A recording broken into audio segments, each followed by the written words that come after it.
দেখুন, অ্যাংজাইটি বা over thinking বা ওসিডি এই সব বিষয়গুলোর মধ্যে বেসিক্যালি সমস্ত ডিসঅর্ডারেতেই কম বেশি যে আমাদের একটা দুশ্চিন্তা আসার একটা প্রবণতা থাকে এবং অতিরিক্ত আমরা চিন্তা করি।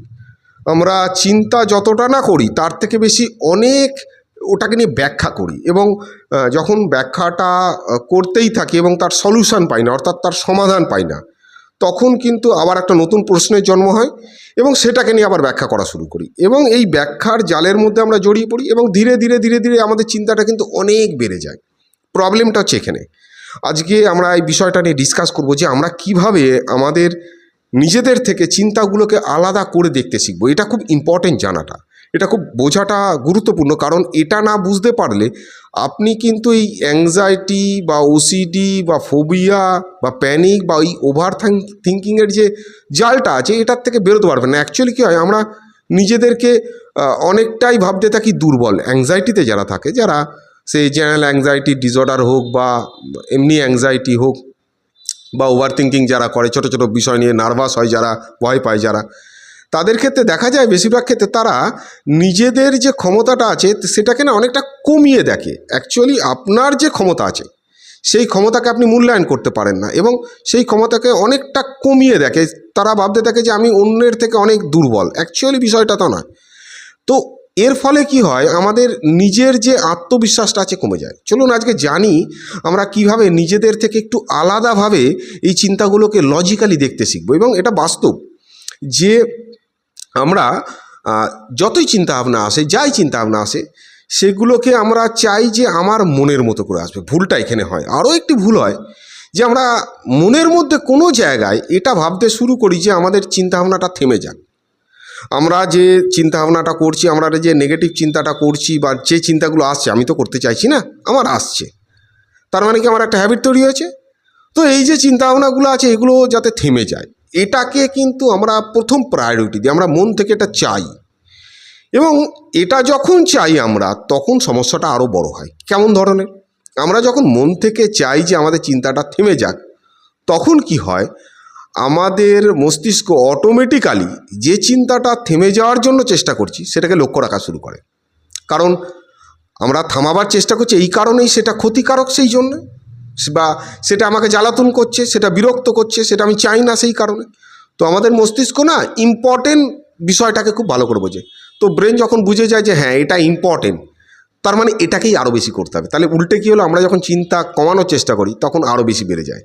একটা চিন্তা আসলো, আমরা ভাবি যে আমাদের অভ্যাস কিরম হয়ে যায়, আমরা ভাবি যে একটু ব্যাখ্যা করে দেখি, এটা নিয়ে ভেবে দেখি, এটা নিয়ে ভাবলে এই চিন্তাটা একটু কমে যাবে, এর সলিউশন বার করতে পারবো। কিন্তু পারবেন না। যে চিন্তাকে আপনি এতদিন ধরে করছেন, তার সলিউশন বার করার চেষ্টা করছেন, আর কতদিন করবেন? তো ছেড়ে দিতে হবে এবার। তো কীভাবে ছাড়বো? নিজেদের থেকে একটু আলাদা করতে হবে। কিছু না, একটি চেয়ারেতে আপনি প্রতিদিন এটা বসে প্র্যাকটিস করবেন বা এমনিও বসে প্র্যাকটিস করতে পারেন, কোনো অসুবিধা নেই। যে কোনো জায়গায়, যে কোনো স্থানে। কীভাবে প্র্যাকটিস করবেন? যে আপনি 20 মিনিটের জন্য সময় দেবেন সর্বাধিক।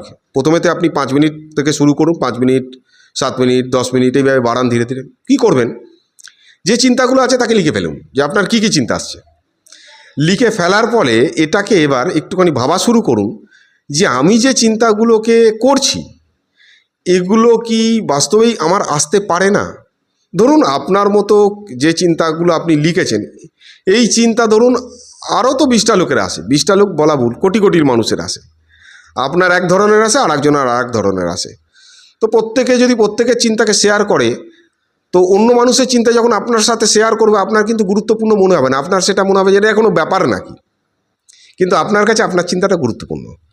তো আমরা যদি লিখে ফেলি চিন্তাগুলোকে এবং যদি ভাবি যে এই চিন্তাটা যেটা আমি লিখেছি এটা যদি অন্য কেউ আমাকে লিখে দিত, তাহলে আমি কিভাবে ভাবতাম বিষয়টাকে বা কিভাবে হ্যান্ডেল করতাম, তাহলে আপনি একটা দেখবেন যে অ্যান্সার পাচ্ছেন, একটা পথ পাচ্ছেন যে না, এটাকে আমি অতি গুরুত্ব দিয়ে ফেলছি, কিন্তু এই চিন্তাটা এতটা গুরুত্বপূর্ণ নয় বা ভয়ের বিষয় নয়। দ্বিতীয় বিষয় হচ্ছে নিজেকে প্রশ্ন করা শুরু করুন, আচ্ছা আমি তো একজন সুস্থ মানুষ, অসুস্থ তো নয়, আমার সমস্ত রিপোর্ট ওকে, আমার মস্তিষ্কের কোনো প্রবলেম হয়নি, আমার ডিসঅর্ডার আছে একটা, এবং আমি একজন সুস্থ মানুষে আমার কি এই ধরনের চিন্তা আসতে পারে না? কেন আসতে পারে না? আমাদের মস্তিষ্ককে যখন আমরা বলে দিই যে অমুক অমুক অমুক চিন্তা আসবে, তখন কি হয়, আমাদের ব্রেন আরও বেশি সেই চিন্তাটা করতে থাকে। আমরা এটা ভাগ করতে পারি না, আমাদের সমস্ত রকম চিন্তা আসবে, এটাই স্বাভাবিক প্রত্যেকটা মানুষের। আপনার যে চিন্তাটা আসছে প্রায় প্রত্যেকটা মানুষের একই ধরনের চিন্তাগুলো আসে, কিন্তু মানুষ সেটাকে নিয়ে ব্যাখ্যা করে না, আমরা ব্যাখ্যা করি যাদের অ্যাংজাইটি বা এই ধরনের ডিসঅর্ডারগুলো আছে। তাহলে আমাদের তো কিরম ধরনের চিন্তা আসবে? আমাদের সব ধরনের চিন্তা আসবে। জটিল চিন্তা আসবে, সন্দেহ আসবে, কঠিন চিন্তা আসবে, বাজে চিন্তা আসবে, নোংরা চিন্তা আসবে। কতটা বাজে চিন্তা আসবে? যতটা বাজে হতে পারে তার থেকে বাজে আসবে, যতটা খারাপ হতে পারে তার থেকে খারাপ আসবে, আবার যতটা ভালো ভাবছেন তার থেকে ভালো আসবে। তাহলে সব ধরনের চিন্তা আমাদের আসবে। কিন্তু চিন্তা আসা মানেই আমি সেই চিন্তাকে বাস্তব ভাববো, এটা কতটা যুক্তিযোগ্য? আপনি চোখ বন্ধ করে এটা ভাববেন, এবং যে চিন্তাগুলো আসছে সেই চিন্তাগুলোকে আপনি অ্যাভয়েড করবেন না, তাকে আপনি লিখে নেবেন, সেই চিন্তাগুলো করবেন। সেই চিন্তাগুলো যদি আসে তাকে গ্রহণ করবেন, করার পরে তার একটা নাম দেবেন। নাম কিভাবে দেবেন? ধরুন কোনো একজন ব্যক্তির চিন্তা আসছে, আমার রাতে আজকে ঘুম হবে না। তাহলে এটা কিসের চিন্তা? ঘুম না হওয়ার চিন্তা, ঘুম না হওয়ার ভয়। তাহলে আপনি এটা নামকরণ করলেন, তাকে ব্যাখ্যা করলেন না। এবং এটা আমার চিন্তা না, অভ্যাস হয়ে গেছে। আপনি লাল ফুল দেখলে লাল ফুলের চিন্তা আসবে, তার মানে চিন্তাটা কি আপনার? আপনি রাস্তায় হাঁটতে হাঁটতে যাচ্ছেন, একটা সুন্দর গাড়ি আসছে, তাহলে যে গাড়ির চিন্তাটা আপনার মাথায় এলো সেই চিন্তাটা কি আপনার? আপনি রাস্তায় হাঁটতে হাঁটতে যাচ্ছেন, অতি একটা বাজে একদম মানে জং ধরা একজন গাড়ি চালাচ্ছে, তাহলে আপনার চিন্তাটা আসলে এই চিন্তাটা আপনার?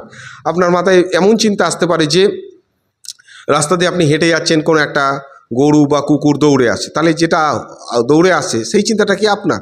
সেটা তো আপনার স্বাভাবিকভাবে আপনার মস্তিষ্কতে আসবে পরিবেশ থেকে। এটা খুব সিম্পল ব্যাপার। তো সমস্ত চিন্তার সঙ্গে নিজেকে জড়িয়ে ফেলাটা সঠিক কাজ না। তাহলে আমরা কি করতে পারি? আমরা চোখ বন্ধ করে সেই চিন্তাগুলোর নামকরণ করতে পারি। আমার একটা জামা কেনার চিন্তা আসছে, পোশাকের চিন্তা আসছে, পোশাক কেনার চিন্তা আসছে। আমার কোনো জায়গা একটা গেলে ভয় লাগে, তাহলে কি? আমার দূরে গেলে ভয়ের চিন্তা আসছে। আমার কোনো একটা রোগের চিন্তা আসছে, আমার হার্ট অ্যাটাকের চিন্তা আসছে, আমার স্ট্রোকের চিন্তা আসছে, তাহলে কি? আমার একটা অসুস্থতার চিন্তা আসছে, আমার একটা দীর্ঘদিনের একটা কি বলবো, আপনার একটা রোগের চিন্তা আসছে। এটা একদম নামকরণ করুন, এবং নামকরণ করার সাথে সাথে আপনি কি করুন, যতবার চিন্তা আসবে নামকরণ করবেন, আর তারপর শ্বাসের দিকে মনোযোগ দেবেন। নামকরণ করবেন, শ্বাসের দিকে মনোযোগ দেবেন। তাহলে আপনার মস্তিষ্ক শিখে যাবে খুব কম দিনের মধ্যে যে চিন্তাকে গুরুত্ব না দিয়ে, তাকে অ্যাভয়েড না করে, তাকে অ্যাকসেপ্ট করা যায়, এবং তার নামকরণ করে তাকে ব্যাখ্যা না করে ছেড়ে দেওয়া যায়। এটাই হচ্ছে অবজারভেশন। তো চিন্তার যখন আমরা অবজার্ভ করব, চিন্তাকে যখন আমরা দেখব, কিন্তু আমরা তাকে ব্যাখ্যা করব না, তাকে প্রতিক্রিয়া দেবো না, তখন আস্তে আস্তে আমার সাথে তার দূরত্ব তৈরি হবে, এবং চিন্তাগুলোর গুরুত্ব কমে যাবে, চিন্তাগুলো আস্তে আস্তে আস্তে আস্তে হালকা হয়ে যাবে। দেখুন, আমাদের কি হয়, আমরা একটা চিন্তা আসার পরে আমরা তাকে প্রতিক্রিয়া দিই। সে মানসিকভাবে দিই, মনে মনে চিন্তা করি, অথবা শারীরিকভাবে দিই। তো এটা দেওয়ার ফলে কি হয়, ব্রেন এটাকে জাজ করে যে আমরা কিভাবে একটা চিন্তাকে প্রতিক্রিয়া দিচ্ছি। জাজ করতে করতে করতে করতে এই বিষয়টাকে পুরো একটা অটোমেটিক সিস্টেমের মধ্যে ফেলে দেয়, এবং ওই ধরনের পরিবেশ, ওই ধরনের চিন্তা আসলে আপনার শরীর কীভাবে কি বলবো প্রতিক্রিয়া দেবে, এটা অটোমেটিক একটা বিষয়ের মধ্যে ঢুকে পড়ে, আমাদের সিস্টেমের মধ্যে ঢুকে পড়ে। তো আমরা এটাকে অটোমেটিক ব্যাখ্যা করা শুরু করি। এবার বিষয়টা হচ্ছে যে আমরা কতদিন ব্যাখ্যা করব। আমাদের যদি সঠিক চিন্তা হয়, বাস্তবের যদি সমস্যা হয়, তাহলে বাস্তব সমস্যার কিন্তু আপনি সমাধানের পথ খুঁজে পাবেন, কিন্তু বাস্তব সমস্যা যদি না হয় তার সমাধানের পথ খুঁজে পাবেন না। আপনার কাছে একটি লাল রঙের কলম আছে, আপনি চিন্তা যদি করেন যে এই লাল কলম দিয়ে আজ নয় কাল নীল রঙের লেখা পড়বে, এটা তো বাস্তব চিন্তা না। এই চিন্তার সমাধান আপনি কিভাবে করবেন? তো আপনার বা আমার যে এই যে সন্দেহগুলো আসছে, চিন্তাগুলো আসছে, ভয়গুলো আসছে, এগুলোকে আমরা চিন্তা বলে দেখছি না, এগুলোকে আমরা বাস্তব বলে দেখছি। তো চিন্তাকে চিন্তা বলে দেখতে শিখুন, চিন্তাকে চিন্তা বলে দেখতে শিখুন। আপনার যখন চিন্তাটা আসছে, আপনার যখন ভয়টা আসছে, আপনার যখন শারীরিক লক্ষণটা দেখা দিচ্ছে, আপনি নিজেকে লজিক দিন যে এই লক্ষণটা দেখা দিচ্ছে কারণ দীর্ঘদিন ভয় পেতে পেতে একটা হ্যাবিট তৈরি হয়ে গেছে। তাই এখন চিন্তা না আসলেও এটা হয়। যেমন হচ্ছে যারা ড্রিঙ্কস করে, তারা মদ খাওয়া ছেড়ে দিলেও, ড্রিঙ্কস করা ছেড়ে দিলেও তাদের দেখা যায় যে নির্দিষ্ট সেই সময়টাতে একটা শরীর একটা ডিম্যান্ড তৈরি করে, উইথড্রল সিমটমস হয়, তার একটা অস্থিরতা শুরু হয়। তাহলে সে তো ড্রিঙ্কস করা ছেড়ে দিচ্ছে, তার অস্থিরতা হচ্ছে কেন? কারণ তার অভ্যাস হয়ে গেছে। ঠিক সেই রকমই একটা অভ্যাস হয়ে যায়। তো আমাদের কি করতে হবে যে 20 মিনিট করে অন্তত সময় দিতে হবে। প্রথমে অল্প দেবেন, তারপর আস্তে আস্তে বাড়াবেন, এবং চিন্তাগুলোকে নিজের থেকে দূর করুন। যেটা আমার অ্যাংজাইটির জন্য আসছে, ডিসঅর্ডারের কারণে আসছে, এটা কিন্তু আমার বাস্তব জীবনের কোনো বিষয় নয়। চিন্তা মানেই কিন্তু বিপদ নয়। আপনার যখনই চিন্তাটা আসছে তাকে দাঁড় করান, যে এই চিন্তাটাকে আমি কি বাস্তব বলে দেখছি, দেখা কি উচিত। দ্বিতীয় হচ্ছে যে চিন্তা যেটা করছি এটা মানে কি সত্য, এটা মানে কি সঠিক, চিন্তা মানেই কি ভবিষ্যৎবাণী, সঠিক ভবিষ্যৎবাণী, চিন্তা মানেই কি হয়ে যাবে ঘটনাটা, চিন্তা মানেই কি বিপদ। চিন্তা যেটা আমি করছি সেটা মানেই কি আমার সাথে যে 100% হবে তার কোনো গ্যারেন্টি আছে? তাহলে গ্যারেন্টি থাকলে আগে ঘটেনি কেন? অটোমেটিক্যালি আপনার মস্তিষ্ক শান্ত হয়ে যাবে। তারপরে ভাবা শুরু করবেন যে আপনার যে চিন্তাটা আছে কী ঘটতে পারে, কী হতে পারে, সর্বাধিক কী হতে পারে, সর্বাধিক কী হতে পারে, কী ঘটতে পারে। আপনি একদম লাস্ট পর্যন্ত ভাবুন কী ঘটতে পারে। আপনি মেনে নিন হ্যাঁ আগে ঘটুক। আপনার তো বহু দিন এই চিন্তাটা এসেছে, কিছু ঘটে কিছু ঘটেনি, ঘটবেও না। তো আপনি চ্যালেঞ্জ করুন চিন্তাটাকে। তাহলে কী করছি আমরা? চিন্তার নামকরণ করছি, ব্যাখ্যা করা বন্ধ করছি।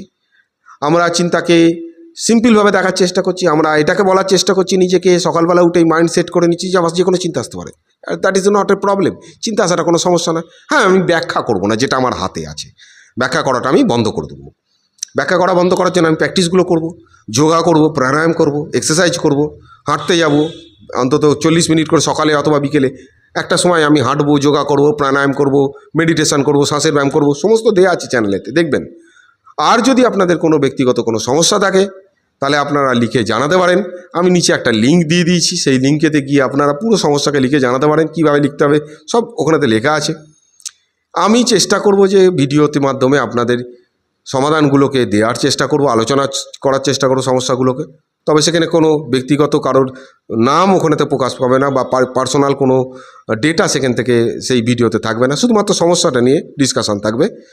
এবং আমি বলবো যে এগুলোকে আপনার যে সমস্যা বা চিন্তাগুলো আছে এগুলো লিখে পড়ুন। আর শারীরিক যে বিষয়গুলো আছে, সমস্যাগুলো আছে, এগুলো নিয়ে ভয় পাবেন না। যে এই চোখ অন্ধকার হয়ে আসছে, হাত পা ঝিমঝিম করছে, মনে হচ্ছে না মাথাটা ঘুরে যাবে, পড়ে যাব, ওই হবে তাই হবে, এই বুক ধরপড় করছে, হার্টবিটটা কমানোর দরকার, এই পাটা ঝিনঝিন করছে, এই প্যারালাইসিস হয়ে যাবে, এইগুলো যেগুলো হচ্ছে এগুলো অতিরিক্ত টেনশন চিন্তার জন্যই হচ্ছে। অতিরিক্ত চিন্তা টেনশন করলে এগুলো হয়। ছোটো ছোটো বাচ্চারা যখন স্কুলে যায়, প্রথমবার স্কুলে যাচ্ছে, প্রচুর ভয় লাগছে, প্রচুর টেনশন হচ্ছে, তার ফলে তারা বমি করে ফেলে। তার মানে টেনশনের জন্য বমি হয়। তার জন্য তার কী হয়? কোনো চিকিৎসা করায় কি? কেউ করায় না তো। বাচ্চারা রাত্রিবেলা অনেক সময় স্বপ্ন দেখে, আতঙ্কতে কেঁপে ওঠে, কেঁদে ওঠে, তার জন্য কি হয়? কিছু হয় না। তো অ্যাংজাইটিতে যারা থাকে অনেক বেশি বাড়িয়ে দেখে, 0% সমস্যাকে 100% ভেবে ফেলে এবং এটাকে বাস্তব ভেবে ফেলে, যার ফলে প্রবলেম হয়। তো আমরা নেক্সট উইক আবার ডিসকাস করব। Thank you very much. আবার একটা বিষয় নিয়ে কথা হবে। ধন্যবাদ।